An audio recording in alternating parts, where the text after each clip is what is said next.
Assalamualaikum. Assalamualaikum warahmatullahi wabarakatuh. Hello guys, we are back. So we will continue this story. Thank you for watching my video guys. Thank you. Terima kasih banyak-banyak. So kita akan mulakan game kita.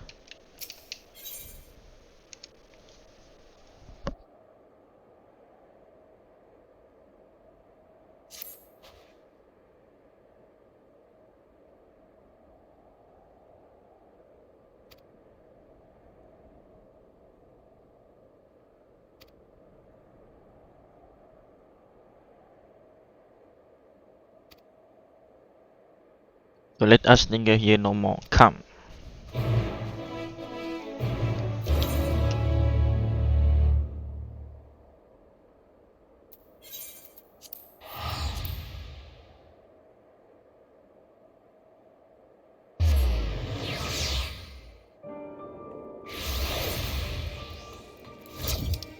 Okay, faster.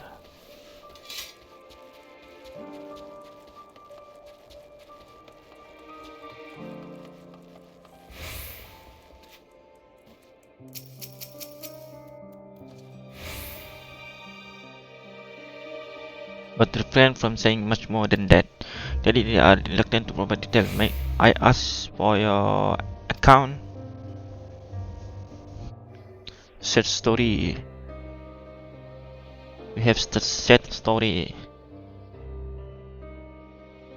Thank you for your report. We shall inform the troops of these developments and instruct them to proceed with the utmost caution should they encounter any survivors. Allow me to go and speak with the ones at the victor's spoils. They may be more willing to listen to a fellow Garlean and accept our offer of assistance. I pray you are right.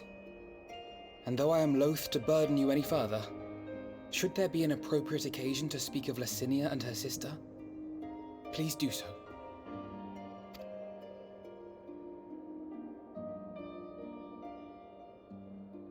I am sorry to have put you through this. My distress is nothing compared to their suffering. So tell me, what else have we learned?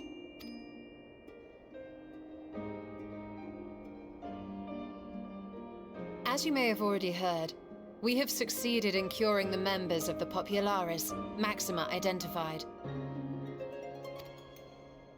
They have provided us with some intriguing insights into the current state of Garlemald.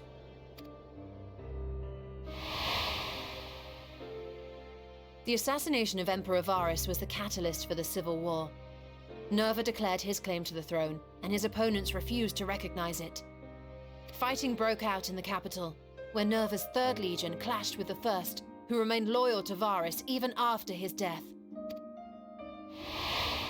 Of course, even Imperial warmongers would balk at the idea of turning their shining city into a battleground. Like burning down the wood to spite the wasps. Neither side would be so mad.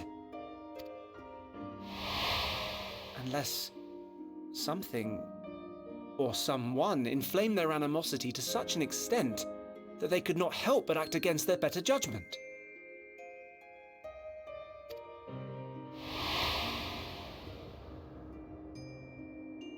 It brings to mind events at the Gimlet Dark, does it not? The Emperor's sudden withdrawal from the front lines, specifically. Nerva and his father, Titus, Varus's then political rival, took advantage of rumors that Crown Prince Zenos had been possessed by a demon. Elidibus, what better way to disparage your enemies than with the truth, or a close enough approximation? Indeed. But before their accusations could be substantiated, many of Titus's followers were silenced.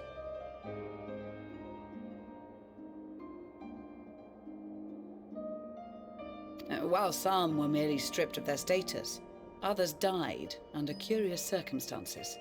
One after another, suddenly and suspiciously. Again, Elidibus. Like as not, he had a hand in it. No evidence was found to implicate Varus, certainly.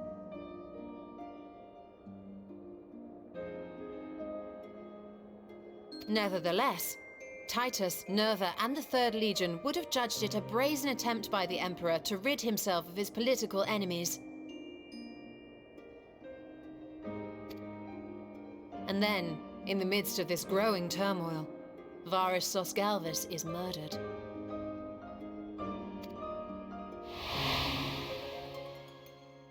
And Garlemald's own prodigal son, Gaius van Belsar, is named the murderer.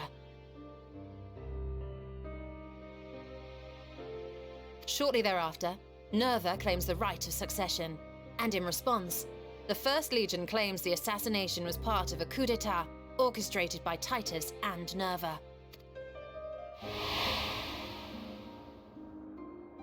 So no one is at fault, and everyone else is to blame. I should add that both parties received substantial financial backing, presumably to provide them with the means and encouragement to pursue a swift victory, and that these contributions came from the self-same benefactor. I'd heard House Brutus had been filling the Third Legion's coffers, but the First as well.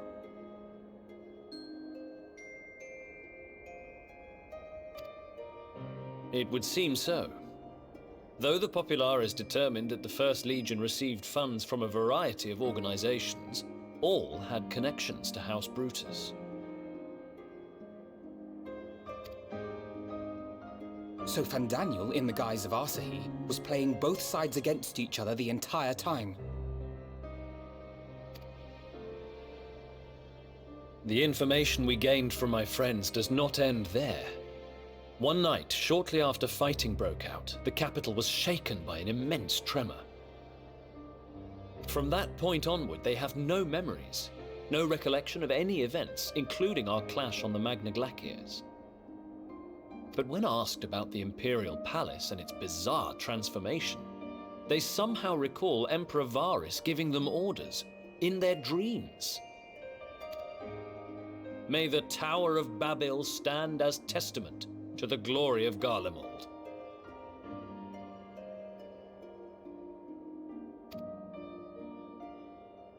This sounds awfully familiar.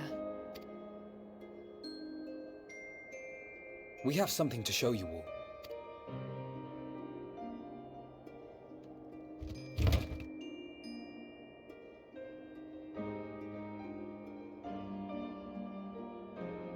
Varus spoke to them through this radio. Perhaps it was a recording, but if not, that would be inexplicable.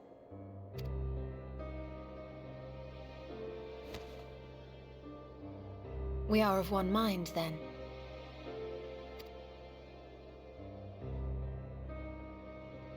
The ether that permeates the ore used in this device is almost identical to that of the talismans.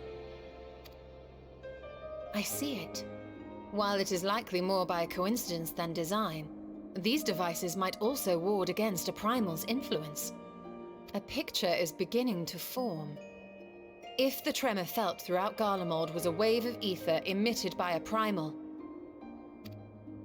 then while those within range would have been tempered, those huddled around a radio desperate for news concerning the Civil War would have been spared. No wonder Licinia kept it close. My friends, I must speak with you. A young man was caught trying to steal our supplies. He is a soldier of the Iron Men, we think, but one who has not been made thrall.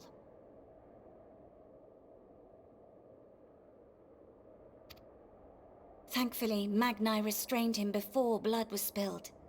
The stranger is outside, if you wish to ask him questions. I think we do.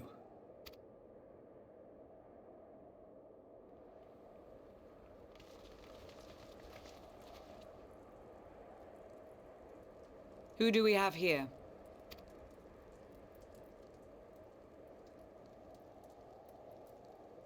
Garleans?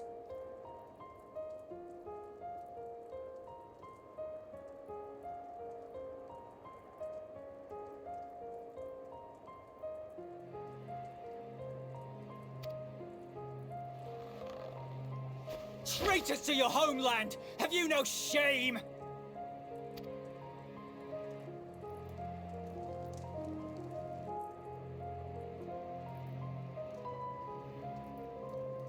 I am Lucia Junius, a Temple Knight of Ishgard. And you are? Iulus Pier Norbanus. And that's all you invaders will get from me. We are not here to invade Garlemald. Far from it. Like you, our allies in Eorzea and the Far East fight in defense of their lives and their loved ones even as we speak. But it is the people of Garlemald who have suffered most. This we know. And that is why we have come to offer you our aid, that we may unite against our common foe.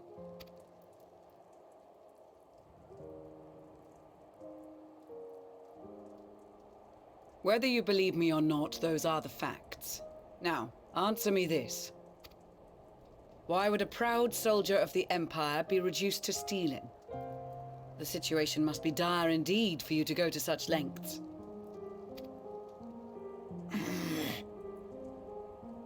If it is supplies you seek, we would gladly share ours, or turn a blind eye while you leave with your spoils.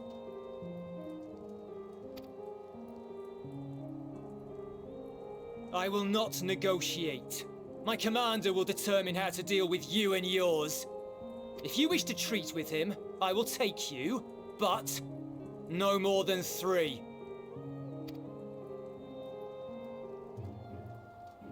I don't much like the sound of that. But if we do accept his proposal, I suggest the 2 of us and...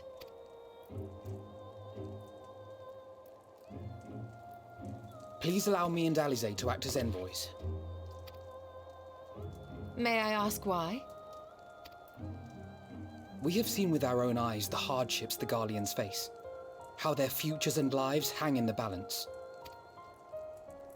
It's not the warmest invitation, but it's an opportunity to prove our intentions true. Maybe not a chance to make things right, but a chance to make them better.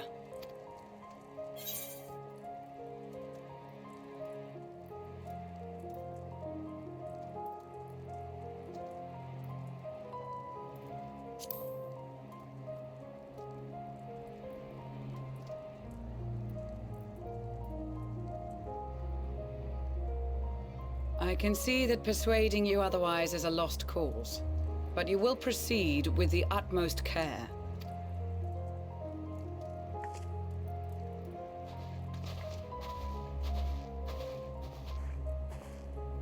Couple of children and what? A sellsword? Is this an insult? Not in the least.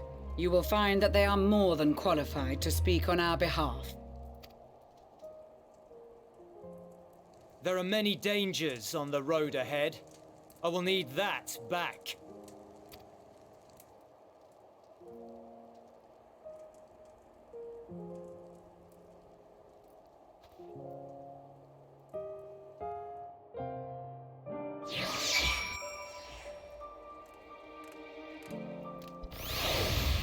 Okay, let's go. You will be received as invited guests, and so I urge you to observe proper social and ethic and conduct yourself accordingly.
Hello.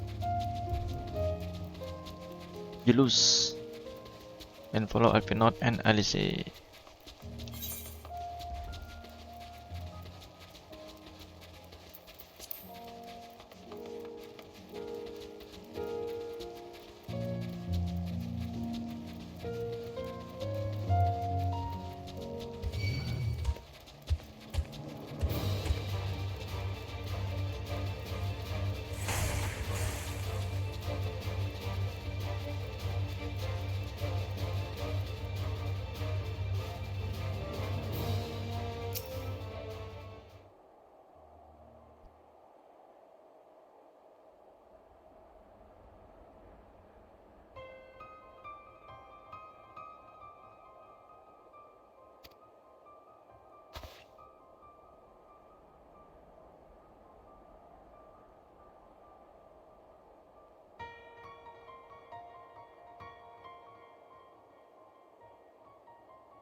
Did a monster?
I think this place is underground. Yeah.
These are their chosen representatives.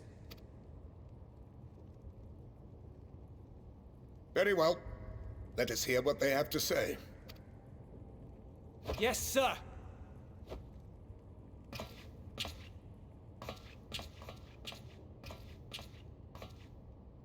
I present to you our commander, Lord Quintus Van Kina, Legatus of the First Legion. The first? I had no idea you had survived.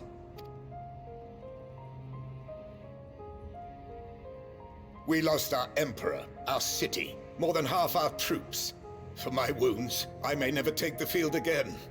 But we survived, aye. In a manner much to your liking, I dare say. We have no intention of adding to your misfortunes, nor do we bear you any ill will. Spare me. Though you children may speak in earnest, overtures of peace ever ring hollow in my ears. So long as man stands to profit from his neighbor's suffering, war is inevitable. Driven from our ancestral homeland into this blasted waste. Yet still you yearned to rob us of our paltry scraps. 'Twas only with Magitech that you learned to keep your distance. Though we knew it was only a matter of time before you regrouped and returned. Conquest and Empire were our only defenses. Emperors Solus and Varys understood this, and through their campaigns saw us grow and prosper. Much blood has been spilled in Garlemald's name, aye. But if it is a choice between yours and mine, then it is hardly a choice at all. I do not deny that a great many conflicts throughout history were driven by the desire or necessity to gain by another's loss. That is not why we are here. Nor have we come to petition your aid in the war with the Telophoroi, grave though that threat may be. Our purpose is simply this. We wish to help you. Let us help you. If there is aught that can be done to ease your plight, we would be glad to do it. Perhaps you would.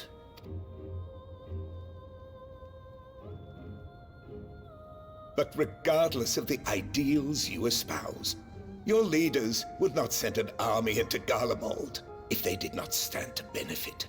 If we accept their aid, they will expect their efforts to be rewarded once the Telophoroi are no longer a threat. And after compensation and concessions, the great empire would be brought to heel. Her enemies rejoice at her downfall. Our third eye, a mark of shame. We won't stand idly by and let your people be humiliated. And we're not alone in that. We only want to make a difference, to make this world of ours better. Surely you can understand that. What I'm trying to say is, there are so many people who just don't care about making you suffer. And maybe that's almost insulting after all the suffering you feel the world has subjected your people to, but believe it or not, that's the truth. And now we're here, and all we're asking is for you to tell us what you want, what you hope for. So much blood has been shed, so much lost. All because of this endless war. Who wouldn't want to end it? Can we not work together to face our problems as one?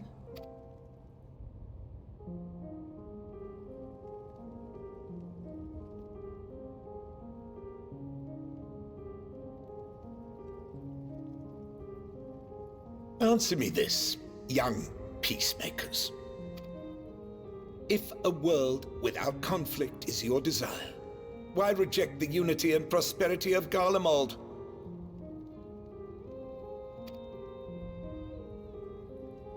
Is it because we do not share your faith? That we do not share your heritage? That our ideals and virtues differ? that we cherish and hold in the highest that which you do not.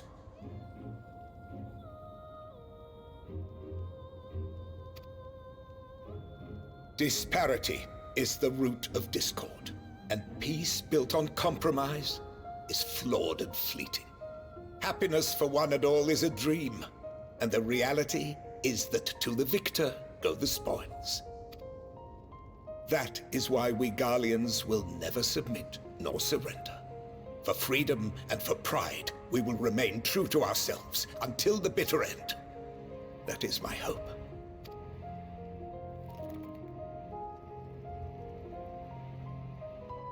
It seems there is nothing more to say on the matter.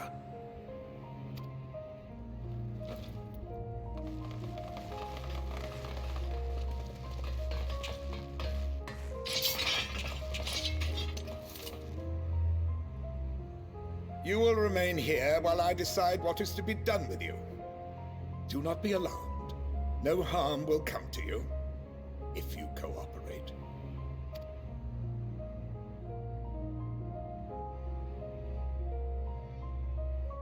We will not resist. However, as your guests, I ask that we be allowed to speak with the other members of your group. As you wish. I had no intention of locking you up, as by dawn you would be frozen stiff and you're no good to me dead. You are free to move about the encampment, but there is one condition. Collar them.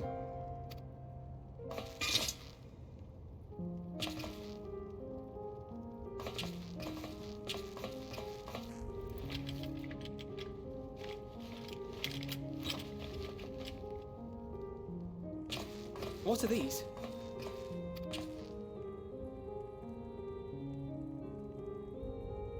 Incentive. You'll be watched at all times. Stray too far or act suspiciously, and we will administer a rather painful shock.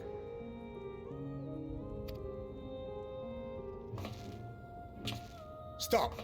Keep away from that one.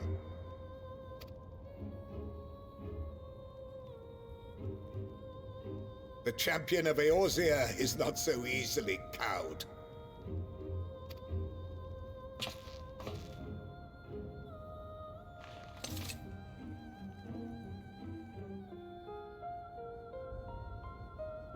Even if he allowed himself to be collared, the shock would be no more than an itch. No. If he refuses to obey, we will activate the twins' restraints instead.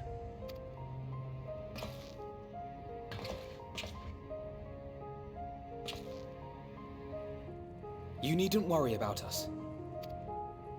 We'll forget we're even wearing them soon enough. Even now, you still... Why go to such lengths? What is it all for?